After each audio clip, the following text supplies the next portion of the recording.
I don't know if anybody in the history of the fight game has come back here, 3+ year layoff and looked as good as he did tonight. Very impressive, and you know, he pumped some excitement into UFC Korea. Ari and I have been talking about going to Korea, so I think tonight he sealed the deal. Let me tell you what, Dennis Bermudez is as nasty a fighter as you will ever face, and he came in tonight with all the advantage, and the Zombie, you know, he performed again. This guy is a phenomenal athlete. He's a great fighter, and man, is he a finisher. Police! Little Bulldog!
I would love to fight at heavyweight.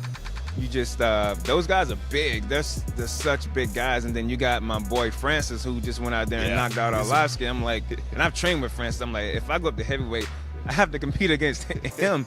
And you have guys like Mark Hunt and Fabricio Verdum and just Travis Brown and Stipe. I mean, there are a lot of men in that weight class. They're not little boys, they're men. Derek Lewis on the other day. Yeah, Derek Lewis, and he hits hard.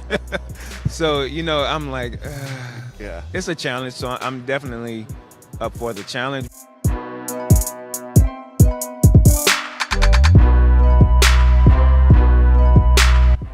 Anderson lost to Michael Bisping, a close fight. He actually knocked him out with a knee, and it was kind of a little controversial with that.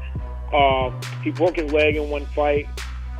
He dropped his hands, you know, which he typically do. But even in that fight, like, I always watch Anderson Silva, and I always like his fighting style. But even when he fought Chris Weidman the first time, I was like, really? Like, when is this fight going to get started? Like, you know, he kind of kept his hands down, toying with him. Just, I guess he wasn't really intimidated by Chris Weidman's speed, and then Chris Weidman caught him with, you know, a crazy combination. So, you know, me looking at the situation, I throw all those losses out. You know, I'm looking at, you know, I'm fighting a guy who, you know, not as fast as he used to be, but this guy has all the skills in the world, you know, and considered the best fighter of all time. So whereas everybody else looking at, like, losses, I mean, how did he lose? Those fights were all close, like, you know, and then it was unfortunate events in those fights. So I think I'm getting a very gamed and ready fighter.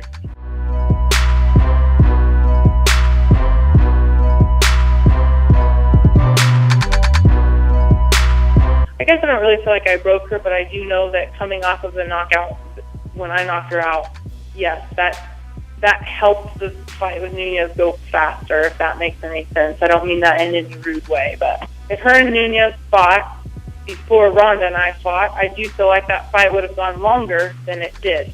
I really do, and I don't think anybody would argue with me on that. And I knew that going into that fight, everybody asked me if I thought Ronda was going to win or not, and I said, you know what? I don't know who's going to win. However, I'll be able to tell you who's going to win in the first few punches of that fight.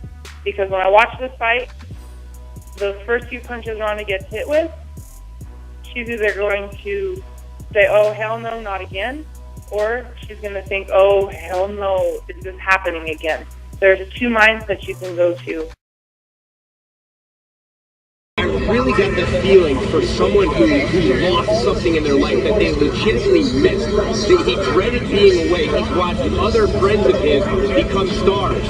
And for him, knowing he couldn't be competing at the elite level, he just wants to get back. He wants to get back to that top 5 so bad right now. And that's, of course, where he was the last time he was in the octagon. That was August of 2013, the championship fight against Jose Aldo. Amazing to think that that main event against Dustin Poirier in Virginia, Shaquille O'Neal, by the way, center court. Amazing to think that that went over